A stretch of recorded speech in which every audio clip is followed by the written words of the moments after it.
but if they did, it would be to choke out on my Venus and force the queen onto a hero. Now, Blacklist turn. That's my other option there. One sleeper pick from MSC that actually is a solid pickup, especially if you have a super mobile hero like Cho on the other side. Yeah, that Irithel pairs well with the Theramis, but against lineups that have the Cult Altar, is tremendous as well. Because in a matchup with the Theramis around, what you want is a marksman who can just stand in a fight as long as possible. Yes, Irithel would love her ultimate around, but even without her ultimate, by the mid of the late game, her basic attacks alone are monstrous already.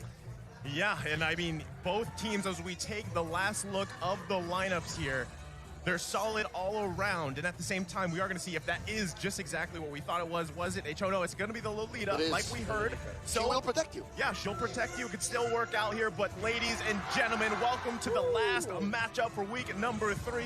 Game 1 is dawning upon us. Echo versus Blacklist International, and you can hear the crowd here. They're excited as much as we are, so buckle up and get ready. Oh man, I also noticed something with those character selection screens that I didn't notice until now. I think Irithel's the only hero who sits down when she's introduced into the game. That's just how chill she is. She's just sitting down with Leo. I guess that's what you do early on, and given the mirrored start here, nay, I think it's a counter mirror start, because if I'm not mistaken, yes, it is a Cho. Wise starts with the orange, and it is a Cho. All right, so it is the Cho. We got the voice clip was a switch up. All right. Yeah. So that being said, in their last match, Blacklist against Brenny Sports, I said the Cho was going to be a key. I hope it is true here, because we know Yaoi catches his targets more often than not, and given how soft they are, they might try to overload that time journey. Yeah, and I mean, like you guys mentioned too, we're gonna have the Queen just planning here in the gold lane to protect Oheb. And I feel like, if anything, the track record alone is to be said about Oh My Venus on this Diggy pick. It's going to be quite the obstacle for Echo to work around here, so they've got to be very careful in the way that they approach, especially objectives, or even just trying to get some vision. I mean, look at Yaoi already getting chunked down here. That'll be a lot of difficulty when Yaoi go down. He'll be able to dash away, but this is going to be the difficulties that Yaoi will feel in lane against a Diggy taking care of the Irithel. Okay, so here's one thing that Echo is missing. They have the mobility, they have the catch, they can overload the time journey, because again, Soul Stampede does pull, but they're lacking vision. And that's what Oh My Venus, the Queen, is providing for Blacklist in spades. Those auto alarm bombs, not only violent, but also very, very informative. Yeah, your vision is literally at some point in the game Sanford, right? Like, you want Sanford to go in there with this Uranus pick, check those bushes, and just tank a bunch of that damage from the alarm bots, the bunnies of death, and then regen it back. That's what you're hoping for, but now they get set up for the first turtle of the game. Cult Altar utilized by Echo. They're sending back the members of Blacklist. Can Blacklist get close enough to get to that turtle? That's gonna be Burst coming in onto Edward. There's the Dawning Light. There is Wise spinning onto Sanford. They're trying to hold Blacklist back from taking this first turtle of the game. Echo is gonna do it, but that's Wise with a lethal counter and the lethal secure. Blacklist on the chase. Can Krautizi and Sanji get away? Yes, they can, but they lose the first objective of the game. Beautiful use of resource by Blacklist. They made Echo pull the trigger a little too soon, nay, way too soon on that Cult Altar, and that's what led to Blacklist being so confident and even using Time's Journey offensively. They pushed them in, could have been more deadly for Echo, but instead at least they know what they got and they got away, and here's a kick. He has no way of the dragon. He can't. Not yet. Not just yet. Lacking on the levels there. I think he thought he was going to get it right at the moment. And unfortunately, it just didn't happen. So it turned into be a feels bad man moment. But there, I mean, again, this is the struggle we're talking about here, right? At the same time, like you guys mentioned, if Echo doesn't use these ultimates at the right time, like the Cult Ultra from Sanji, they're going to have a hard time actually going in these early skirmishes in these objectives early on, because, I mean, your tankiest guy over here is Yaoi and Sanford. But at this point in the game, this early on, they don't really have that tankiness that they need to go toe-to-toe here with Blacklist International. In all fairness, I think both teams are lacking a sort of peel. Neither have a true frontliner, because even Sanford wants to find these intercepts. One thing that you have to watch out for is when the Time's Journey comes up, and so far, Echo have been a step behind. Maybe not their tempo, but mind you, the perfect image for Echo, what they want to do is overload that Time's Journey, because there were some signs of life. That chain, that enhanced chain by Krautizi, if it comes in at the right time, that could throw off the Queen. Timings will be absolutely key when they will use those skills. Items getting picked up. Interesting first pick here, Leo, by Edward, going for the Hunter Strike. Right away is his first item, so he just wants to deal that damage as Blacklist tear down the first tower of the game that 1-1 will need time to scale. So they've got the objective here. Now the next one comes up, the turtle. Does Echo actually want to contest this or give it away? They are trying to get in position here. It'll be really tough for Echo to actually contest this, but it looks like they are going to try. Carl Teasy looks healthy here, and Handshake's already going to be utilized. Blacklist look on the way to getting that second turtle, and they get it. Echo can only stand and watch. The Code Fletcher from the movie Whiplash 2015. Not my tempo. That's what Echo is at right now because the whole early game, first 5 minutes, have belonged to Blacklist. Yeah, and this is what hurts when you're playing up against a 1-1 and you're getting bullied in lane like this so quickly. It's gonna be a race against time. It's not only that, but you know, you mentioned about peels earlier, Leo. The biggest peel actually for Blacklist International, as we just saw there, was Haji's Mystic Field. Any time that Echo wants to actually initiate, all he has to do is drop it down, and it just stops their forward movement, right? Yep. So that's one thing. But if they can bait that out, then they don't really have to worry about much, right? So as you can see, they are still struggling here. The gold lead's starting to build for Blacklist International. Now the mid lane. Carl Teasy enhanced chains. Haji takes a lot of damage, but Echo did too. So now Haji is not shy at all with using that Dawning Light just to get some pot shots in before the fight even starts. Are they going to use the Way of the Dragon? Nope, it just forces out the Time's Journey by the Queen. All right, so that's maybe one way they can go about it, force it out, and they did see how it went, how it could happen, but there's no follow-through. You mentioned about the Mystic Field, how that can be used. Wait, a flick away with the pull! Oh, that's going to be the pull, and the chase first blood is finally going to go to the hands of Echo. Oh, have to use his ultimate. Will Echo go for the chase? No, they are fine with that victory already. No minion waves in the mid lane, though, so they can't push. The Mystic Field dished out. The Blacklist still have control of this game, but Echo are little by little finding victories. It just hurts, though, for Carl Teasy. He didn't get his purple buff. Massive release control. Echo, they could have gone in, they could have forced the issue. Yaoi could have blinked, but he didn't. 50-50. Good news, bad news. Good news is they're finding the rhythm. Slowly they find one. There's the rhythm, there's the kick, and here's the music by Benny Cutie. Will Oheb face it? Yes, he does. Crossbow tag. Venus can run away. Double kill for the Storm on a rainy Sunday night in the Philippines. And I mean, okay, big trade here. Echo grabbing some kills, but still. Word!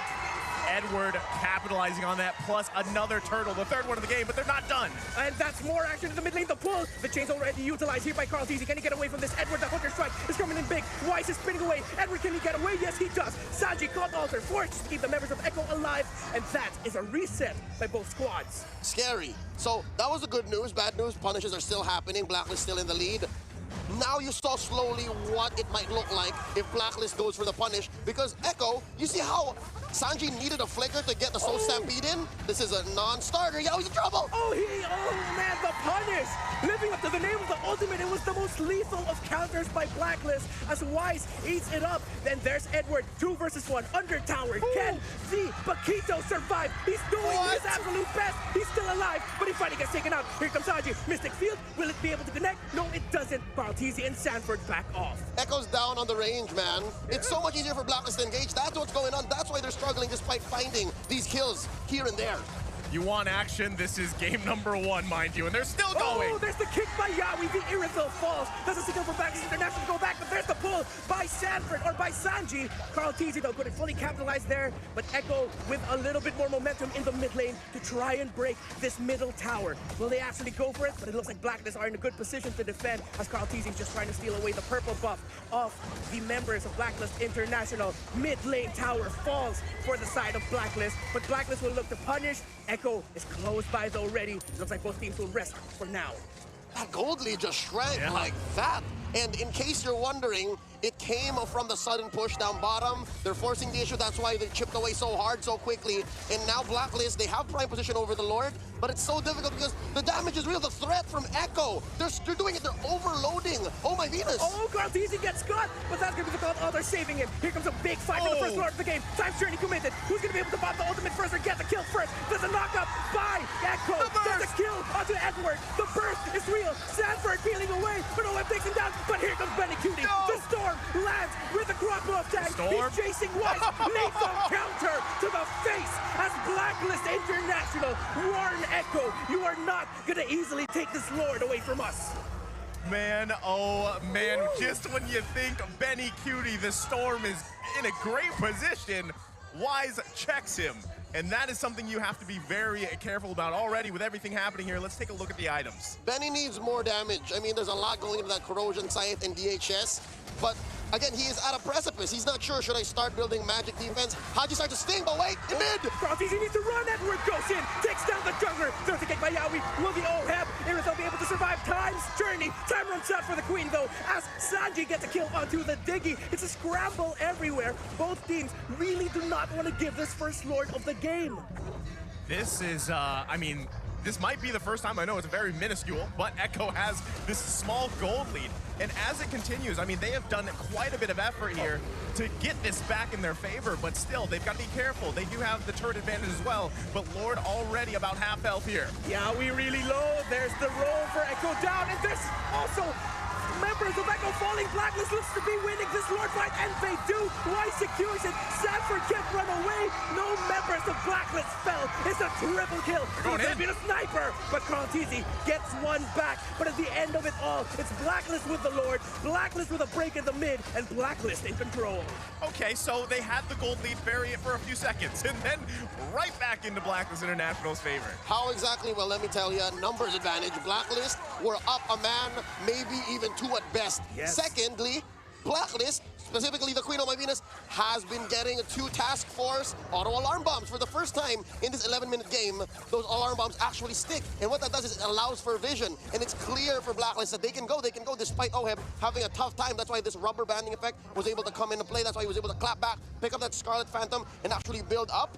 That's what it was doing, those auto alarm bombs buying back this huge purple buff side of Echo's map, and that's what led to Blacklist getting back into the driver's seat. That's something we've always seen happen here for Blacklist International when that Diggy is picked, and now they're assaulting the base. This is only a normal Lord, so they should be able to get it before the turret even goes down here, but they're going to convert some more turrets for Blacklist International as Echo is just left to defend. They need more time here. It's only 12 minutes into the game, and it looks like, once again, we see Echo on the defense. There's so much control, so much pokes on the side of Blacklist International. You mentioned it earlier, the Mystic Field. Up until now, it's still a big factor. Yawi finds a knockup, but he kicks Edward away. Is Echo actually going to push this? Yes, they can. Sanji with the cloak altar. Will Blacklist fight? Yes, they are. Oheb is able to freely hit, but the members of Echo are fighting back, but they ate up the Mystic Field and the burst damage. It's gone wrong for Echo as Blacklist International get 2 kills, a dawning light, and it's looking dark and grim for Echo. Blacklist with a massive win in mid. Will they actually use this as an opportunity to end the minion waves, though? Do they have it? Let's see. Can they end it here? There's the knockup. There's the clear. Nope, not yet. But Blacklist are still close to ending this. So far, so good. I mean, that's where you saw the major difference. 4K ahead, it's an item, and null and void, the kick! They're gonna try to end this time's journey. Can Blacklist actually just focus onto the base members of Echo, trying to keep them alive in this game? Krontizi goes down. Another kill for Blacklist. They reset. As good as the CC was in that engage by Echo, it was actually Echo was the aggressor earlier. The punish by Blacklist, the swing back. They didn't even answer with the time's journey immediately. They actually just kited around the damage, played around with it, survived up to a point, and then just made space for Haji. Time's journey in, and then went in straight for the punish. It was a beautiful sequence that led to the 7K lead with just 1 inhibitor left for Echo. Yeah, this is, again, this is massive because we have members of Echo that have Athena's shield, but you can already see how much poke and damage is just coming out from Haji and the Queen themselves. This is going to be a free Lord for them. So Echo, once again, on the defense, they have to be super careful how they approach it. What we're seeing a lot of times is either force engagements from Yawi and messing up those angles with the way of the dragon or trying to make something happen, or Sanji popping the cold altar too long, because now at this point, like we said in the draft, man, this Irithyll pick, Oheb here is just handling that cult altar so easily. Here's how tough it is, wait. Oh, they force out the time's journey. Not a massive commitment there by Echo because they know the Lord is marching down to mid. Can Echo actually defend this? What does Echo need to do, Leo? Echo needs to build more defense items with the kick. Oh, the Yawi with the opening. Oheb, will he go down? There's the pull. Is the Crossbow Stagger to connect? Yes, it does. Oheb goes down. Here's the storm. It's a shutdown. But Benny QT needs to back right away. Blacklist International have lost their marksman, so it looks grim for them to try and end it here. But they will try to punish Echo with a beautiful pick off by Yawi. Echo gets a second chance to continue fighting out this game. All right, so there's 2 Athena shields for Echo. It's on Yawi and on Benny Cutie. Sanford can't front as hard yet. He is slowly building up to a solid peel, but he only has an Oracle to defend himself with against Haji. So there you'll see it now. He also built up a blade armor, which is good against Oheb. So far, so good. They're going tit for tat, and they're slowly shrinking that previously 9K gold lead to about 5. Now, what else can they do? It's so risky for Yawi to just do that. Yeah, I think, again, that moment that we just saw, Yawi finding the right angle, that time on the exact target he needs to, you have to replicate that each time. But, again, was that Blacklist International slipping up a little bit, feeling pretty confident in that moment? But that's what they have to do, because in about a minute, the next Lord comes up here, and I feel like as the game goes on, we're going to see Echo getting in position. I'm guessing Flicker Soul Stampede again, like in the early game. Flicker Soul Stampede could be the trick. Yeah, just go all-out aggression to try and take down Oheb. Because this is a 4-protect-1 lineup. Yes, Haji deals a lot of damage, but Oheb is the cherry on top of the sundae, if you think about it. I mean, right now, they're going to go ahead and assault this bottom lane. Conceal comes out, though. Yeah, he's got to go back. He's got to there's the Mystic Field, but that's the club. Oh, they're coming in for the same crossbow tank up again, but it's going to be going on to Wise. It looks like it doesn't get a target for Echo. The Dawning Light onto Yawi. Haji does it again. Blacklist look to win this game number 1 as Echo look to defend, but another Mystic Field. But that's a knock-up stopping the combo of Edward. And that's going to be a double kill for the Queen. Echo desperately trying to hold on as Blacklist see victory. Blacklist looking at their minion waves and saying, wait a minute, do we absolutely have this as Benny Cutie inside here doing they can? But no, the storm falls. Blacklist takes game number 1. There you have it. The first of blood taken here by Blacklist International against Echo. It was a back and forth, but unfortunately for Echo,